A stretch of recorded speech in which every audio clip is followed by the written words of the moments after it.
The Joplin tornado left many scars across the city, but one beacon of hope left standing on 26th Street will soon have new life. Local law enforcement stepping up patrols. As coronavirus cases fall across the country, more events are beginning to open up. The 4 states' most watched news starts now. 2 people are dead following a crash on Highway NN south of Joplin. This is KOAM News at 10. I'm Chris Warner. Authorities with the Missouri State Highway Patrol say last night a car driven by 50-year-old James Utes ran off the road, hit a ditch, a telephone pole, overturned, and then hit some trees. Utes and an 8-year-old passenger, both from Joplin, were pronounced dead on the scene. St. Mary's Catholic Church is working on plans to create a permanent fixture where a cross still stands in Joplin following the powerful tornado 10 years ago. KOAM's Bronte Sorotsky spoke with St. Mary's to see what's in store for this iconic Joplin symbol. That was a big meeting place for the first year after the tornado because it was right in the middle of the damaged path. Pretty well toward the upper end of it, but it was right center of where the F5 really came down. And so a lot of people knew that they needed something to kind of guide them. And really the landscape was so destroyed that people couldn't tell what streets they were on or anything, but they could see the cross. That cross, which continues to stand in Joplin, became a symbol of hope for the city following the devastating EF5 tornado in 2011. When so much of Joplin was destroyed, the cross stood untouched in the rubble of the original St. Mary's. For those who felt lost following that day, the cross became their point of reference. Now, 10 years later, thanks to community efforts, this cross will become a permanent spot for anyone to gather, pray, and reflect.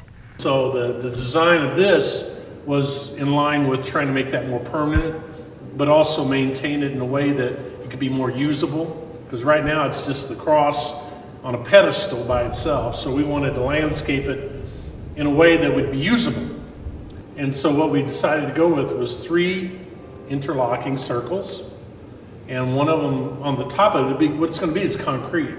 But then in between the circles on the outside circle, where the asphalt is on this side, people can drive up. They'll be able to look at a placard that the city's going to place there too. Imprinted on the top of the concrete will be 3 virtues: faith, hope, and charity. St. Mary says they want to make sure the story and significance behind this cross is never forgotten. Eventually, something is going to be built probably around there, probably apartment or houses, and they're going to wonder, what's this cross standing up there? 50 years from now, there'll be a whole group of people that never heard the story even. And so we wanted to kind of make the story be permanent. In Joplin, Bronte Sorotsky, KOAM News. The church says they hope to have this project completed within the next year. The Click It or Ticket campaign is back in the 4th Street area and kicked off on Friday. Law enforcement agencies across the country are increasing their presence on the roads to aggressively enforce occupant restraint and other traffic laws. Parsons Police Department is one of the agencies participating, and their Kansas campaign is supported by a grant from KDOT. They say their goal is to drastically reduce the number of preventable deaths and injuries that occur when people ignore seat belts, and note that half of all Kansas road fatalities occur among people who weren't wearing them. Hit and miss rain showers today, otherwise pretty warm compared to the last couple of days. Nick Kelly joining us. Absolutely, Chris, and we deserved at least a warmer day after we had to deal with rain on our Saturday, but thankfully during the morning hours. Last check we had from 7th and Rangeline showed partly mostly cloudy skies, but dry around the city as we topped out at 82 this afternoon, an impressive rebound after we started in the mid-60s this morning. The showers that we had earlier today, they're pretty much gone now, so we'll continue to keep dry overnight with partly to mostly cloudy skies, while any big-time storms continue to churn slowly across the northern and central plains. These will make a run for us tonight, but the system that launched those thunderstorms will play a role in our forecast later on, but not for our Monday. We'll keep things pretty quiet overall during the overnight, partly to mostly cloudy, lows back in the mid-60s, but you can see with more moisture coming in, we'll have another shot for some scattered rain and storms tomorrow with highs back near 80. We'll break down the rest of the week, which does include more rain chances coming up here in a bit, Chris. All right, Nick, thank you. Well, more and more events and activities are opening to Americans as coronavirus cases fall from coast to coast. While there's significant progress, officials are urging people to keep their guard up and take proper precautions when necessary and avoid situations that could put themselves and others at risk. Tom Hansen has more from New York. Police in Huntington Beach, California broke up a large beach party, declaring an unlawful assembly and putting an emergency curfew into effect amid fears the pop-up event could turn into a super spreader. We're asking for your cooperation. We want you to voluntarily leave the area. A birthday party invitation that went viral on TikTok drew more than 2,500 people to the beach before crowds moved downtown Saturday night. Don't you remember when you were young, you just wanted to go have fun, have parties?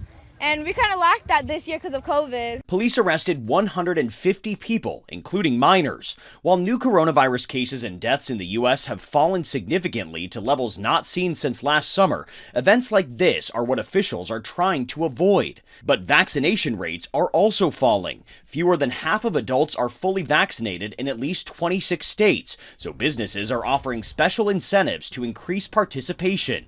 In Los Angeles, the historic Pantages Theater offered a chance to win Hamilton tickets when the show visits in August. I am so happy to get my first one. Now I can do stuff again. In Las Vegas, an unconventional approach. This strip club offered special privileges and performances in exchange for a shot. We just figured it'd be a great, fun idea, the Vegas spin on just a fun place to come get the vaccine. President Biden has a goal of 70% of Americans vaccinated by July 4th. That's 160 million adults. Tom Hansen, CBS News, New York. In 10 states, mostly in the South, fewer than half of all adults have been partially vaccinated. The Northeast is leading the way with 7 states at about 70%. A group of between 35 and 40 men crossed the U.S.-Mexico border early this morning, with more than half possibly evading Border Patrol. It happened in La Joya, Texas. Border Patrol was about to pick up a group of families entering the U.S. illegally when this was brought to their attention. A group of men ran over the border and scattered. Border Patrol left the families and chased after the running men. From what the camera captured, agents caught up with 17 men, meaning more than half may have been able to avoid being taken into custody. With the ceasefire in effect, Palestinians spent today combing through dense mounds of rubble, which will eventually have to be cleared. 1,100 houses were flattened and 900 more were destroyed, and 15,000 other homes were damaged. Government offices will issue cleanup proposals, but they say there is little funding or necessary machinery to get the job done. Inspections will also have to be made for explosive remnants before rebuilding can take place. We take this time now to honor one of our many four-state heroes. Private First Class Zach Lawson is serving with the Army currently in Iraq. He began serving in 2007 as part of the 37th Cavalry Unit, his hometown, Welch. We are proud to recognize Private First Class Zach Lawson, tonight's four-state hero. And remember, to view other heroes or to nominate one of your own, just head over to our website at KOAMnewsnow.com.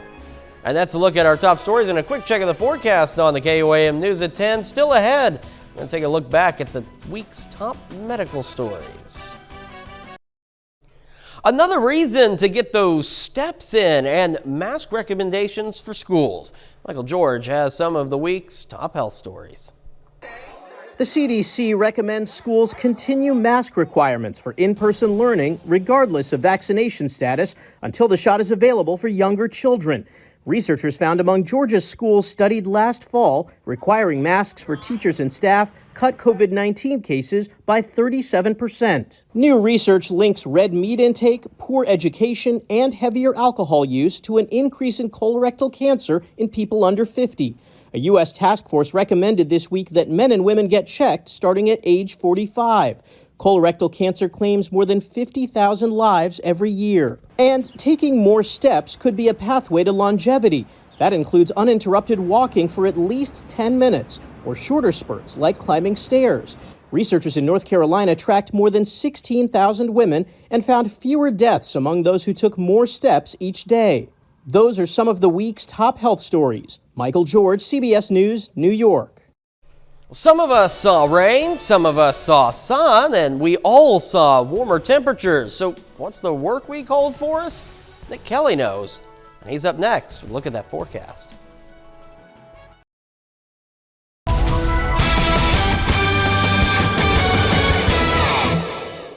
We had quite a bit of cloud cover once again today, and some of us had to deal with some scattered rain, like the rain chances that we had to put up with for the past several days.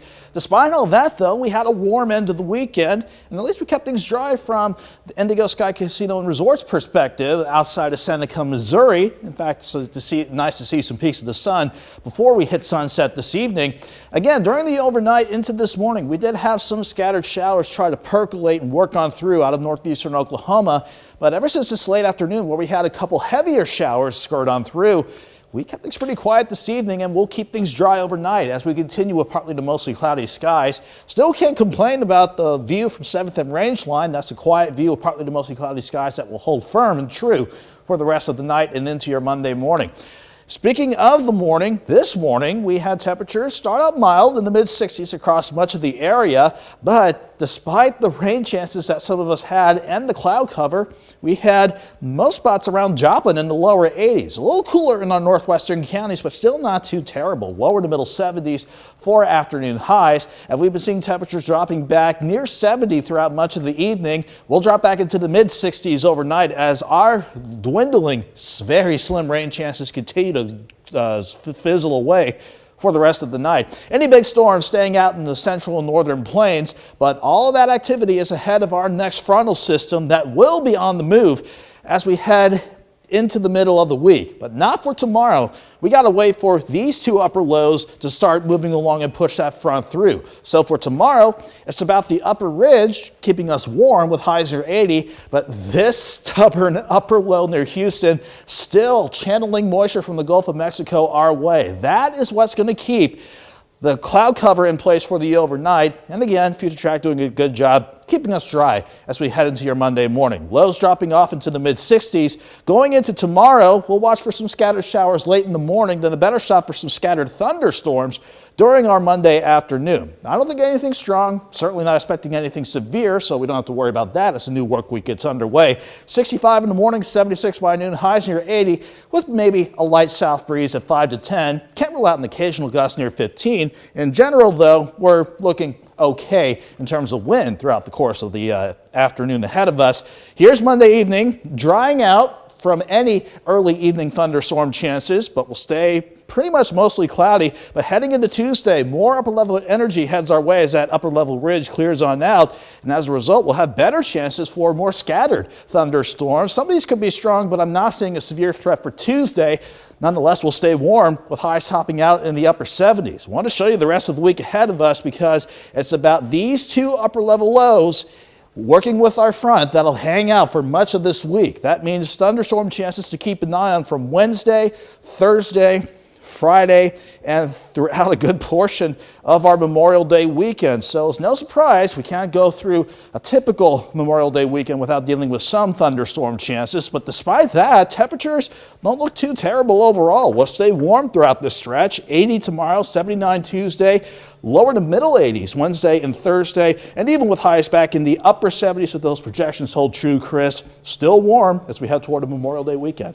Not bad temperature-wise, but it looks like we do have some days to keep an eye on as we get into the new week. Absolutely, and if these strong thunderstorm chances don't pan out, it's just more rain that we have to dodge on the way. One way or the other, it's going to be unpleasant. Yeah. All right, Nick, thank you so much. Well, coming up in sports, Phil Mickelson makes history at the PGA Championship. Plus, two of the best junior college football teams in the country square off in a big rivalry game. Danny Terzer's got it all next.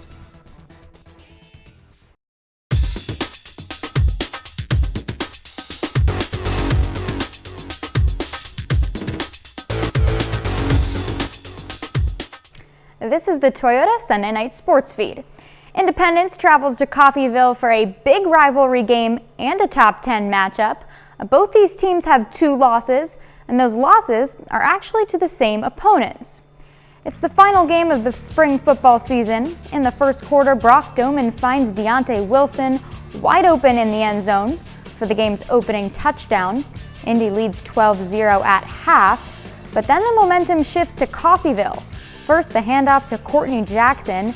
Jackson finds space in the middle, gets by a few defenders and into the end zone, a 51-yard touchdown run. Then Indy deep in their own territory, and Reese Collier takes down the QB and the ball falls loose. Jalen Schuler with the scoop and score. The Red Ravens take the lead, but with 5 minutes remaining, here's the tail end of a 57-yard run from Pat Bowen.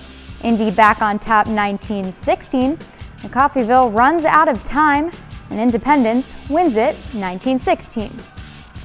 A big part of our plan this week was to jump out and take the lead first. So that actually was a big win for us, just getting on the scoreboard first. And we felt confident in what our defense can do, and that if we get the lead, we can keep the lead, and we did that. Today is the final round of the PGA Championship. Phil Mickelson enters the day with a one-shot lead, and he'll hold on to that lead throughout a dramatic day to become the 2021 PGA champion. Let's take a look. Here's Mickelson on 18. He's currently 6 under with a 2-shot lead. He finds the green here. Look at this crowd. Mickelson is somewhere in there being swarmed by hordes of fans. Then an easy tap in here, and that will do it. Mickelson wins his 6th major and makes history, becoming the oldest winner of a major at 50 years old. After a tough losing streak, the Kansas City Royals are working back on track. In the last week, they've won 5 of their last 8. They're finishing up a series today with the Tigers. Detroit leads 2-0. Whit Merrifield with a chance to get on base here, but Robbie Grossman slides in for the grab. Royals find a run in the 7th, then down 1 in the 9th. Carlos Santana gets a good piece of this all the way back. 2-run home run. The dugout clears for the Santana walk-off. The Royals find a way at home, winning 3-2. The Cardinals sit at the top of the Central Division, looking to take 2 out of 3 from the Cubs. A deadlock at 0 takes this one to extra innings. The Cubs get a 2-run homer in the 10th. Cards respond with 1, a Nolan Arenado sac fly to score Paul Goldschmidt, but that's all they get. St. Louis falls 2-1. Now that's a look at sports. We're back with more special coverage after this. Tonight, the mission for National Guard troops deployed to protect the Capitol officially ends. Those that remain are heading home. Over 26,000 were sent following the attack on January 6th. As CBS's Deborah Alfarone reports, at least one local institution made sure they felt welcomed. Pete's Diner has been keeping Capitol Hill fed for more than 50 years. Say hi to Grandpa, okay? We will. We'll say hi to Grandpa. Okay. After the January 6th siege of the Capitol, thousands of National Guard troops from all over descended on the city to guard against unprecedented security threats. Gum Tong owns Pete's Diner. She remembers the first time she saw them. We inside are nice and warm. And then the soldier standing there in the frozen rain, sleet, and cold below 30 degrees. And anybody with the common sense will feel like, can I offer them a nice warm coffee or something? Tong said she gave them a few breakfast sandwiches on her dime. It grew from there. A lot. From 2-3 sandwich, it become 200-300, it become 500-600 down on the road. It just took off. People started finding out and donating. Some regulars, some Tong never met. Even the followers of a popular QAnon influencer joined in. Feeding troops, apparently something everyone can agree on. Look at this wonderful note they sent, like they give us the stimulus paycheck, the whole paycheck, $600 for the food. Oh, look at you, honey, you're crying. Customer Danielle Carter couldn't hold back tears listening. We're going to be better, okay? Yeah. Yes. We take care of each other. Yes, ma'am. Retired Navy Captain Philip Bush is a Pete's regular. He donated more than $1,000 to help feed troops. It's the closest thing to home cooking, I believe, that they could get. If I can cook and feed you, then I do that. That's my job. Tong says at this diner, in the shadow of the seat of democracy, there's always a seat for these troops. Deborah Alfarone, CBS News, Washington. We got a final check of your forecast next. The Sakura Diamond, a 15.81 carat fancy vivid purple pink diamond ring, set a world auction record price for a diamond with this rare color combination, fetching more than $29.2 million. The ring was sold by Christie's Hong Kong. Bidding opened at $22 million and climbed to the final hammer price of $29.2 million plus commission. It was bought by a telephone bidder. Now, sakura is the Japanese word for cherry blossoms that bloom for a very short period at the beginning of spring. The previous price record for a purple pink diamond is held by the Spirit of the Rose. The 14.83 carat stone sold at auction for more than $26.6 million at Sotheby's Geneva in November of 2020. I don't know about you, but I could check my pockets, and I'm not so sure that I got a penny. But I do not have $29 million for a diamond ring. As much as I love my wife, she's going to have to settle for something a little cheaper. I know. In my mind, I'm thinking, I bet you that's the most expensive engagement ring some lucky woman's going to get. Oh, absolutely. Final check of that forecast, Nick. Yeah, not so lucky with our forecast in terms of rain chances backing off. Maybe some scattered storms tomorrow, but plenty of rain chances throughout the week. But we'll stay warm nonetheless, near 80 for the next few days and pushing mid-80s by Thursday. All right, Nick, thank you. It's our time for now. Next news time, 5 a.m. with the morning news. We'll see you back here at that time. Thanks for making us part of your night.